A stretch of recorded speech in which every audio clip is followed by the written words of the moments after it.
Doctor Qadir मंसी साहब, आप ये बताइएगा कि ये जो आदमशुमारी है, इस पे आपके क्या तहफ़्फ़ुज़ात हैं और आपकी जो एसटीपी तंज़ीम है, अब उसका आगे का लाहे अमल क्या है?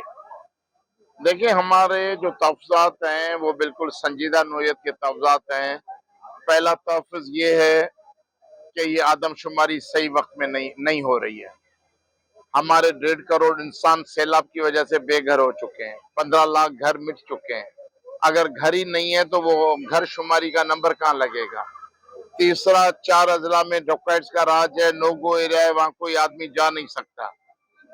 पांचवा ये है कि यहाँ आदमशुमारी के प्रो फार्मा में इलीगल इमिग्रेंट्स का कोई खाना अलहदा नहीं किया गया है कि उनकी अलहदा गिनती हो, और दूसरे जो आईडीपीज हैं उनकी अलहदा गिनती के लिए कोई खाना नहीं है।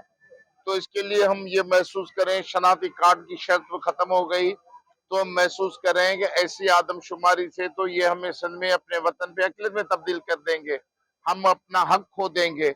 इसके लिए हम कहते हैं कि ये आदमशुमारी मुलतवी करें और सही प्रॉपर वक्त में आदमशुमारी की जाए। आदमशुमारी के लिए कम से कम 90 दिन का टाइम निकाला जाए, और आप अगर डिजिटल करना चाहते हैं तो आप सैटेलाइट नेट ले आए, और ये गजेट्स आपने जो दिए हैं, नोटबुक और आईपैड और ये वगैरह जो भी आपके हैं गजेट्स, इनको नए सिरे टेबलेट्स वगैरह वो अच्छी क्वालिटी के आए।